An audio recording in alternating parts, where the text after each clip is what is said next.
Frank Miller walked slowly along the sidewalk of the small town, his old boots pressing against the cracked pavement. His coat was worn out and his hair had turned gray, though not only from age but from years of hard living. His face carried the quiet lines of a man who had seen too much, yet his eyes still had a calm strength. He was hungry. His stomach had been empty since yesterday morning, and he had been walking for hours, hoping someone might give him some change or a bit of food.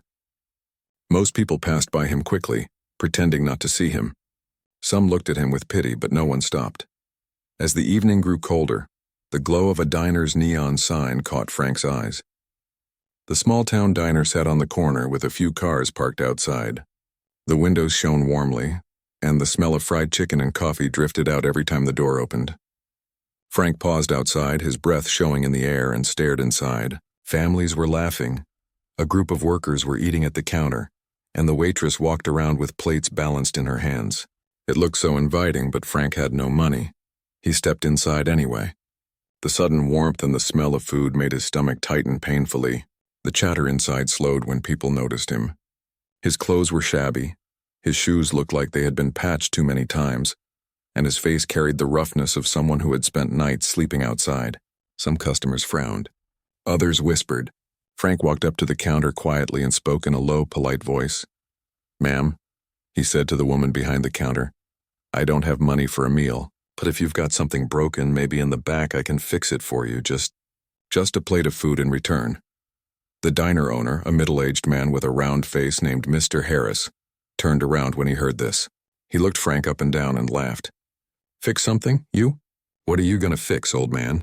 You don't even look like you know which end of a wrench to hold." Several customers chuckled at his words. A group of teenagers at a booth snickered loudly. One of them whispered, "Bet he can't even fix a bicycle chain." The sound of laughter spread through the diner. Frank stood there silent, his hands folded in front of him. He didn't argue, he didn't protest, he just looked down, letting the words pass over him like rain. But not everyone laughed. A young waitress named Clara, no more than 22, paused as she carried a tray. She saw the tired man, the way he stood with quiet dignity despite the mocking voices. Something about him made her feel a tug in her heart. She went to the counter and whispered to her boss, "Maybe we could just give him something small." "He looks like he hasn't eaten in days." Mr. Harris shook his head. "This place isn't a charity. If we give him a meal, tomorrow every drifter will walk in asking for the same." Clara hesitated, then quietly slipped into the kitchen. When she returned, she placed a small plate with some leftover bread and a cup of coffee in front of Frank. "Here," she said softly. "It's not much, but it's warm." Frank looked at her with gratitude and gave a small nod. "Thank you, miss. You're kind." He ate slowly, savoring each bite, sipping the coffee like it was the finest drink in the world.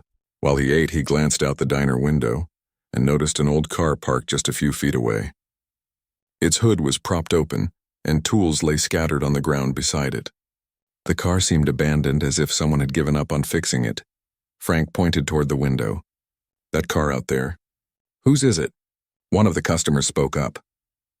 "That's mine," said an older man in overalls. "Engine's dead. Mechanic looked at it yesterday, said it wasn't worth fixing." Frank wiped his mouth and said calmly, "If you'll let me try, I could take a look at it. Might be something simple." The diner filled with laughter again. "You?" one man said. "That engine's more complicated than you'll ever understand. Go on, sit down and finish your bread. Don't embarrass yourself." But Clara, curious now, leaned closer. "What if he can fix it? What's the harm in letting him try? The car's not running anyway." The owner of the car shrugged. "Fine. If you want to waste your time, go ahead. But don't touch anything you can't handle, old man." Frank stood, thanked Clara again, and stepped outside. The cold air bit at his skin, but his hand seemed steady as he lifted the hood further. The others in the diner crowded near the window to watch. Some laughed, waiting for him to fail. Others folded their arms, curious in spite of themselves. Frank studied the engine quietly, running his fingers over wires and parts like a man reading a book. His eyes narrowed, not with confusion but with focus. After a few minutes, he found the problem: a loose wire and a clogged fuel line. He asked the car's owner if he had any basic tools left in the trunk. The man fetched them, and Frank knelt down, his fingers moving with the skill of someone who had done this thousands of times. Inside the diner, Clara whispered, "Look at him." He knows exactly what he's doing. In less than an hour, Frank stood up, wiped his hands on his coat, and told the man to try the engine. With hesitation, the owner climbed into the driver's seat and turned the key. To everyone's shock, the engine roared to life, smooth and steady. The sound filled the air, and for a moment there was silence. Then gasps echoed, followed by a wave of disbelief. "How did he do that?" someone muttered. Frank only smiled faintly and stepped back. "Nothing's truly broken," he said quietly. "Sometimes things just need the right touch." The car's owner jumped out, stunned. "I can't believe it."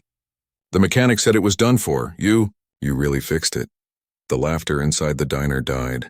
The mocking smiles faded, replaced by wide eyes and uneasy glances. Clara stepped forward, her face glowing with surprise. "You weren't bluffing. You really do know what you're doing." Mr. Harris, embarrassed, cleared his throat and finally brought out a plate of hot food. "Guess you earned it after all," he muttered, sliding it across the counter. Frank took the plate with a polite nod. He didn't boast, didn't say, "I told you so." He simply ate quietly as if nothing unusual had happened. But inside the diner, everyone whispered now, their laughter gone, their curiosity rising. Who was this man who fixed a car that even the mechanic had given up on? Why did his hands move like a master? And what kind of past could a homeless veteran like him possibly be hiding? Clara, watching him, felt the strongest curiosity of all. She didn't know who Frank Miller really was yet, but she sensed something deep within her. This man carried a story bigger than anyone in the diner could imagine. Frank sat at the corner of the diner, finishing the meal that had finally been offered to him. The plate was nearly empty, but the warmth of the food lingered in his chest like a forgotten memory. For most of the customers, the shock of seeing him fix the impossible car had not yet faded. Their earlier laughter hung in the air like an echo they wanted to erase. No one dared make another joke. Instead, they whispered among themselves, throwing cautious glances at the quiet man with rough hands and tired eyes. Clara, the young waitress, kept stealing looks at him. She was fascinated not just by his skill, but by the calm way he carried himself. He had done something incredible. Yet he did not ask for praise or demand respect. He acted as if repairing that car was as simple as tying a shoelace. She wanted to ask him questions, but the words stuck in her throat. She waited until he had finished and was sipping the last of his coffee. "You fixed that car like you've done it 1,000 times," she said softly. Frank set the cup down and gave her a faint smile. "I've fixed more engines than I can count," he admitted. His voice was low, steady, and carried no pride, only truth. Clara tilted her head. "So why are you out here asking for food? Someone like you could have a job in the garage in town. People would pay good money for those skills." Frank's smile faded and his eyes grew distant. "Sometimes life doesn't go the way you think it will," he said. He did not explain further, and Clara felt that pressing him now would only close the door he had just cracked open.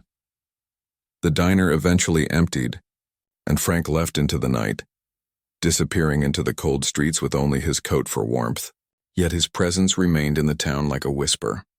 The man who looked like nothing more than a beggar had done what the local mechanic could not. The story spread fast. By the next morning, people were already talking about him at the gas station, in the grocery store, and even in the church pews. A day later, a farmer named Jenkins brought his old pickup truck into town. It had been sitting useless in his barn for months because the cost to repair it was too high. Jenkins stopped by the diner, found Frank sitting quietly near the door, and asked him to take a look. At first, Frank refused. "I don't want to be anyone's entertainment," he said. But Jenkins was polite and Clara encouraged him, so he finally agreed. The truck was parked nearby, its hood rusty and its engine coughing whenever it tried to start. Frank leaned under the hood, his hands moving with that same confident rhythm. Within 40 minutes, the pickup rattled, shook, and then started with a deep growl that surprised even Jenkins. The farmer slapped his knee and shouted, "Well, I'll be. You've given this old beast another life." More people noticed. They began seeking him out. Not with mockery this time, but with genuine requests. Someone brought him a broken lawnmower. Another dragged in a motorcycle that refused to run. Each time, Frank worked quietly without bragging, and each time the machine came back to life under his touch. His reputation grew like fire-catching dry grass, yet not everyone was pleased. The town's mechanic, a man named Roy, became irritated. He had run the only garage in town for years, and suddenly this stranger was making him look like a fool. "He's just lucky," Roy told his friends. "Anyone can get a machine running once or twice. Don't count on him for real work. But deep down, Roy worried. He knew engines well, but the way Frank handled them was different. It was not luck. It was mastery. Meanwhile, Clara's curiosity grew. She began noticing little details. The way Frank checked parts as though he already knew where the fault would be. The way he used the smallest tools to solve the biggest problems. The way his hands carried scars that looked like they came from years of work around heavy machines. One night after closing, she searched old newspapers online at her cousin's house. She typed in Frank Miller cars just to see if anything appeared. To her surprise, she found an old article from nearly 20 years ago. The article was about a war veteran who had returned home and designed an engine part that changed the automobile industry. His name was Frank Miller. The picture showed a younger man, but the eyes were the same calm ones she saw every day now. Clara's heart raced. Could it really be the same man? If it was, why was he here, homeless and wandering? Why had he disappeared from history? The next day, Clara watched Frank more closely. She wanted to ask him about the article, but she knew she had to earn his trust first. Instead, she brought him meals when she could and made sure no one in the diner disrespected him again. Slowly, Frank began talking more, though never about his past. He would share small stories about cars he had seen, about engines that had been designed poorly, about repairs done with care. His words hinted at knowledge far deeper than any ordinary mechanic. Then something unexpected happened. A shiny luxury car rolled into town one afternoon. It broke down right near the diner, smoke rising from under the hood. The owner was a wealthy man passing through on his way to a city business deal. Angry and frustrated, he stepped out of the vehicle and demanded help. Roy, the town mechanic, came quickly, but after an hour of trying, the car refused to start. As a small crowd gathered, Clara quietly told the man about Frank. "He's fixed things no one else could," she said. At first, the owner scoffed, but with no other options, he agreed. Frank stepped forward reluctantly, his coat still worn, his hands rough. Some people smirked again, waiting for him to fail in front of everyone. But when Frank leaned over the engine, something changed in the wealthy man's face. He froze, staring at Frank. Then he whispered, "It can't be." "Frank Miller?" The crowd turned, confused. The man walked closer, his expression filled with disbelief. "I know you. You're not just some drifter. You're the engineer, the legend. You're the man who built engines people still use today." Gasps filled the street. Clara's suspicion was confirmed. Frank, the homeless veteran who had asked for nothing more than a meal, was not an ordinary man at all. He was an automobile legend who had vanished from the world. And now he was standing in their small town, fixing broken cars as if it were nothing. Frank lowered his eyes, clearly uncomfortable with the recognition. "That was a long time ago," he murmured. But the truth was out now and nothing could hide it again. Whispers spread quickly through the small town after the wealthy traveler recognized Frank. The man had spoken loudly, calling him a legend, an engineer who had once changed the automobile industry. The people who had once mocked Frank now stared at him with a new kind of wonder. Some were embarrassed, remembering their cruel laughter when he had first stepped into the diner. Others were curious, eager to know the truth behind the quiet, shabby veteran who fixed machines like no one else could. Frank, however, did not bask in the attention. When the wealthy man pressed him for confirmation, Frank only gave a tired nod and said, "That was another life." He fixed the luxury car with the same calm hands, tightening parts and adjusting wires until the engine purred back to life. The traveler tried to shake his hand and thank him, but Frank slipped away quietly before the crowd could surround him. He disappeared down the street as if he had no desire for recognition. Inside the diner that night, Clara sat at a booth with her laptop open. She could no longer ignore what she had discovered earlier in the old articles. She had read about Frank Miller, the veteran who had not only served his country but had also built designs that car companies used for years. She had seen his face in black and white photographs from the past, his eyes filled with determination. Now she had seen the same eyes in the man who ate bread and coffee quietly in the corner. She wanted to know why he had fallen from such greatness to such loneliness. The next morning, Frank returned to the diner. He always did. It had become his place of warmth, even if he never admitted it aloud. Clara poured him coffee without him asking, and set down a plate of food she had bought with her own tips. "Eat," she said simply, and Frank gave her a small nod of thanks. She finally dared to speak. "I know who you are," she said softly so no one else would hear. Frank froze, the fork in his hand stopping halfway. His shoulders tensed, and for a moment Clara worried he might walk out and never come back. But instead he sighed deeply, set the fork down and looked at her with weary eyes. "And what do you think you know?" he asked quietly. Clara leaned closer. "You were an engineer. A brilliant one. I saw the old articles. You worked with the biggest companies, and they said your designs changed the way cars were made. Why are you here, Frank? Why did you leave everything?" Frank stared at the coffee cup for a long time before answering.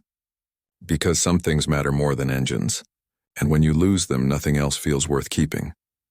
His voice was heavy, and Clara realized he was speaking of something painful, something he did not yet want to share. She did not push him. Instead, she simply said, "Maybe what you know still matters. Maybe people still need it."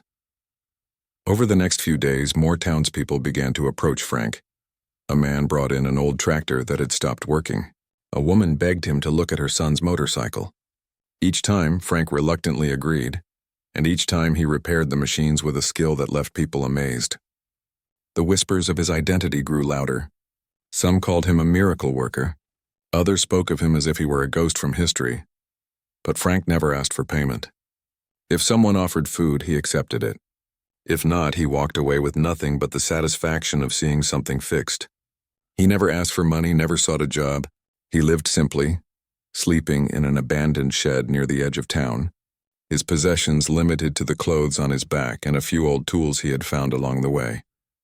Roy, the town mechanic, grew angrier with each passing day. His garage was losing business as people began seeking out Frank instead. He complained loudly, saying, "He's stealing work from me. He doesn't even charge fair prices. He's just doing it for handouts." But people ignored him because they saw the truth. Frank did not do it for handouts. He did it because fixing machines was a part of him, something he could not let go of no matter how hard he tried. One evening, Clara walked with Frank after he left the diner. The air was cool and the street was quiet. "Why do you hide who you are?" she asked gently. Frank looked up at the stars and took a long breath. "Because when the world expects greatness, it never forgives weakness. I was strong once, but I couldn't survive everything. I lost my family in an accident, a car accident, and I was the one who built the engine of that car. Do you understand? Every achievement, every invention I made, it all felt cursed after that day. I couldn't stand to look at another machine. I walked away from it all." Clara's heart ached as she listened. She saw the pain behind his eyes, pain that had weighed him down for years. "But that wasn't your fault," she whispered. "Maybe not," Frank admitted. "But try telling that to a man who watches his whole world disappear because of something he created." For a while they walked in silence. Then Clara said softly, "Maybe fixing machines now isn't about the past. Maybe it's about helping people in the present. You saved families from spending money they didn't have. You gave old farmers their tools back. You gave me hope that people aren't always what they seem. Isn't that worth something?" Frank stopped walking and looked at her, the lines on his face deep but his eyes softer than before. "You're a kind soul, Clara. You remind me of what I lost, and maybe what I still have left to give." The next week, a journalist arrived in town. Word of the mysterious mechanic who fixed impossible machines had traveled far, and now reporters wanted to know the truth. At first, Frank refused to speak with them, but Clara persuaded him. "If people hear your story, maybe other veterans, other men who feel lost will see there's still something left for them too." Finally, Frank agreed. He sat down with the reporter, not in a suit or with polished words, but as a simple man with worn clothes. He told the story of his service, of his love for machines, of the family he lost, and of the years he spent wandering, trying to escape his own name. The reporter listened carefully, then wrote an article that captured both the pain and the quiet strength of the man. When the article was published, it spread quickly. People across the state began to talk about him. Car enthusiasts recognized his name instantly. Young mechanics admired his skill. Veterans respected his courage. The man who had once been laughed at for asking for a meal was now spoken of with respect, even reverence. But fame did not change Frank. He still walked the same streets, still fixed machines without asking for payment, still sat in the diner drinking his coffee. The only difference was that now, when people saw him, they no longer saw a homeless man. They saw a legend who had lived through tragedy and chosen humility instead of glory. Clara smiled every time she watched him. She knew the town's story had only just begun. The world was about to remember Frank Miller, not as a forgotten drifter, but as a man who had been broken and found a new way to live through the gift of his hands. The town had changed since the day Frank Miller first walked into the diner asking only for a meal. Where people once laughed, they now whispered in awe. Where they had seen a man in rags, they now saw someone whose hands carried the skill of a master. The newspaper article had spread further than anyone expected. Other towns picked it up, then regional papers, and finally national media. A few online blogs called him the forgotten legend of American automobiles.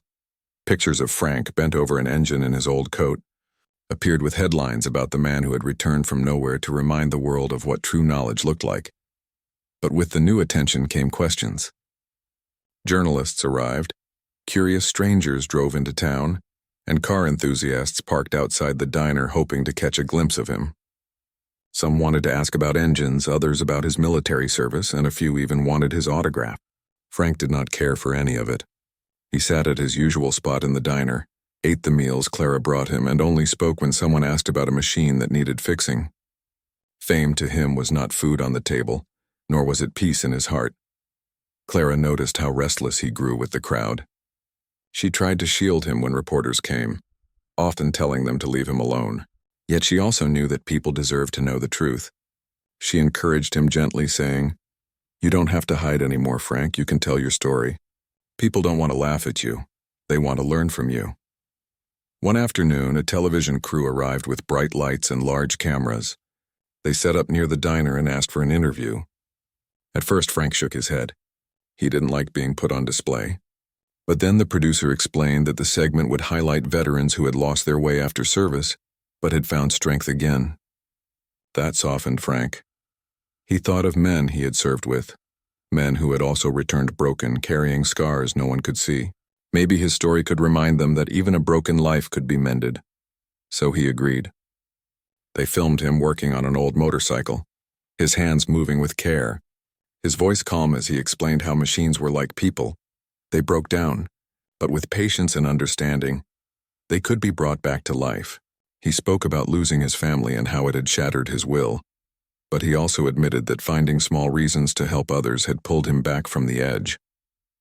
The crew was moved, and when the segment aired, thousands of viewers were touched by the story of the humble man who had once walked away from greatness. Offers began pouring in. Automobile companies wanted to meet him, to bring him back into the fold.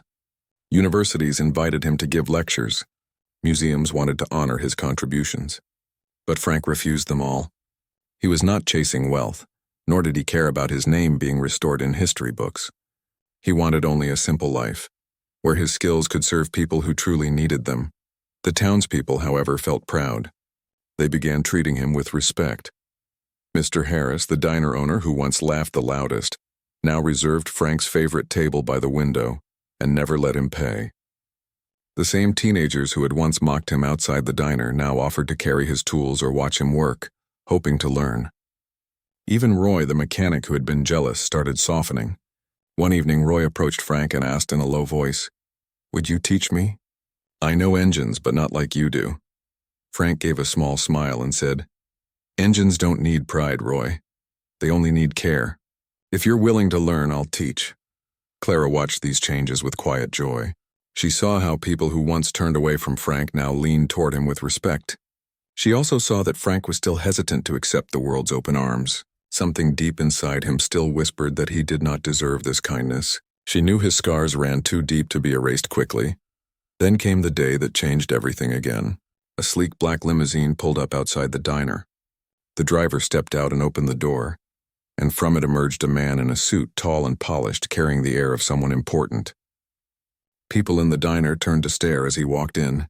He introduced himself as Richard Dawson, the CEO of a major automobile company. "I've been looking for you, Mr. Miller," he said firmly. "Our industry owes you more than you know. Your designs changed the course of cars in this country, and when you disappeared, we thought we had lost you forever. I want you to come back, not as an employee, but as a leader. You belong in the halls where engines are dreamed of and built." The diner grew silent. Everyone watched as Frank sat quietly, staring at the man in the suit. After a long pause, Frank shook his head slowly. I walked away once for a reason. I don't want riches. I don't want power. All I ever wanted was peace. I find more joy fixing an old tractor for a farmer who can't afford a mechanic than I ever did signing contracts in glass offices. Dawson was stunned. But think of the influence you could have. Think of the generations of engineers you could inspire if you returned to the industry. Frank looked at Clara, then back at Dawson. I don't need an office to inspire. I need a workbench and people willing to learn. That's all. Dawson tried again, offering a large sum of money, a comfortable house, and medical care for the rest of his life. But Frank refused politely. Money won't bring back what I lost. What I can do now is pass on what I know, so it doesn't die with me. That's my choice. The CEO finally realized Frank's mind would not be changed. Instead of leaving frustrated, he smiled faintly and shook Frank's hand. Then I will support you in your way. If you want a workbench and students, I will help you get them. The world should not lose your knowledge. With Dawson's resources and Clara's encouragement, plans were made to open a small workshop in town. It would not be a business for profit, but a training place for young people and for veterans who needed new purpose. Frank agreed on one condition. No one would call it the Miller School or name it after him. It would simply be a place where machines were fixed and lives were rebuilt. The day the workshop opened, townspeople filled the street. A banner hung across the entrance, though Frank had insisted it remain simple. Inside were workbenches, tools, and a handful of students eager to learn. Frank stood before them, not in a suit, not as a forgotten legend restored, but as a teacher with grease on his hands and a steady voice. Engines are like people, he told them. They break down, they fail. Sometimes they even stop completely, but if you're patient, if you listen, if you care enough to work with them instead of against them, you can bring them back. That's what this place is about. Not just fixing machines, but fixing what life breaks in us. Clara stood near the doorway, her eyes wet with pride. The same man who had once walked in asking if he could work for a meal was now standing as a mentor to many. The townspeople who had once mocked him now applauded him. For the first time in years, Frank did not feel like a ghost of his past. He felt alive again. Not because he had reclaimed his fame, but because he had found a reason to give himself to others. The workshop became more than anyone in the small town had expected. At first, only a handful of curious people came, drawn by the chance to see Frank Miller at work. Some were teenagers who wanted to learn about engines. Others were veterans who felt aimless after leaving the military and hoped working with their hands might give them focus again. Frank welcomed them all, not with grand speeches or flashy lessons, but with patience and steady guidance. He showed them how to listen to the rhythm of an engine, how to feel for the tiny details others overlooked, and how to treat machines with respect instead of frustration. Clara became the heart of the workshop alongside him. She organized schedules, made sure everyone had tools, and often brought food for those who couldn't afford it. She called Frank teacher when others hesitated to, and in time the rest followed. Frank never raised his voice, but his quiet presence commanded respect. People listened when he spoke because his words carried the weight of experience. The town, which once laughed at him, now felt pride every time his name was mentioned. Stories of the homeless veteran, who was actually an automobile legend, spread even further. Reporters visited again, but this time Frank did not shy away. He had learned that his story was not just about engines. It was about survival, humility, and the power of giving. He told the world that greatness was not in wealth or recognition, but in using your gift to lift others up. The workshop grew busier each week. Farmers brought broken tractors. Families brought cars they thought were hopeless, and young students lined up to learn. Frank taught them that repairing was not just about fixing a part, but about understanding the whole. He reminded them that machines were built with purpose, and when you respected that purpose, you could always find a way to bring them back to life. The lessons became more than mechanical. They were lessons about people too. One day, a young veteran named Daniel arrived.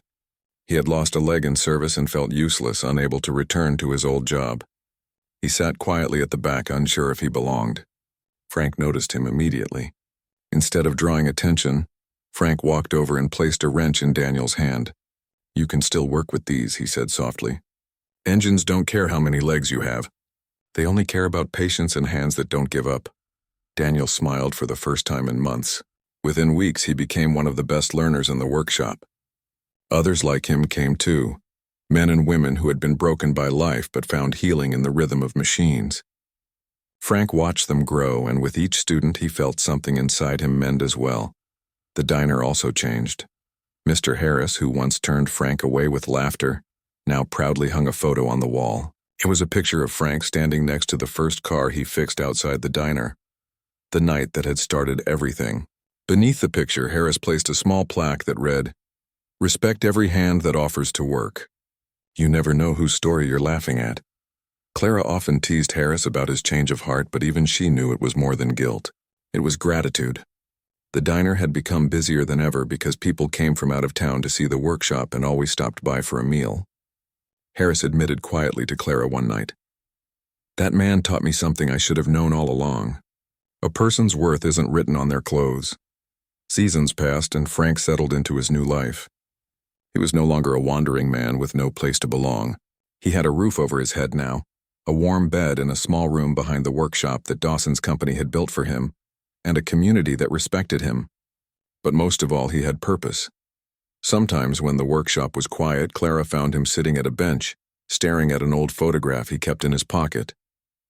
It was the picture of his wife and daughter, the family he had lost years ago. His eyes always softened when he looked at it, but for the first time in a long while there was no bitterness in his expression. Instead, there was peace. Clara never intruded, but she knew that the workshop, the people, and the chance to give again had helped him heal. One evening, as the sun set and painted the sky with gold, the townspeople gathered at the diner to celebrate the one-year anniversary of the workshop. The place was filled with laughter, music, and the smell of food. Frank was reluctant to attend, but Clara insisted. "They're not celebrating themselves," she told him. "They're celebrating you." When he entered, the entire diner erupted in applause. Farmers, students, veterans, and families all stood, clapping for the man who had changed their lives. Frank raised a hand, embarrassed, and said, "I don't deserve all this. I just fixed a few engines." Clara stepped forward and spoke loudly so all could hear. "No, Frank, you didn't just fix engines. You fixed hope. You fixed people who thought they were broken forever. That's more important than anything." The crowd cheered, and for the first time, Frank let himself smile broadly. He accepted the celebration not as fame, but as a reflection of the lives he had touched. As the night grew quieter, Frank walked outside and looked at the cars parked along the street. Engines that ran smoothly, thanks to his students. He realized something then. His legacy was not in the engines he had once designed for companies or the patents that bore his name. His true legacy was in the hands of the young people turning wrenches inside the workshop, in the veterans who had found confidence again, and in the town that had learned never to judge a man by his appearance. Years later, when people told the story of Frank Miller, they did not only speak of his inventions, they spoke of the night he walked into a diner asking for food, of the laughter that turned into silence when he brought a dead engine back to life, and of the workshop where he gave everything he knew to others. They spoke of a man who could have chosen fame but instead chose humility. And in the corner of the diner, the photograph still hung, reminding every new customer of the lesson learned. Greatness often comes in quiet, worn clothes, and sometimes the man you laugh at is the very man who will change your life. Frank himself never claimed to be a legend again. He lived the rest of his days as a teacher, a friend, and a mentor. He never became rich, but he became something greater. A man at peace, surrounded by respect, kindness, and purpose. And every morning he walked into the diner, not as a beggar, not as a stranger, but as a part of the family.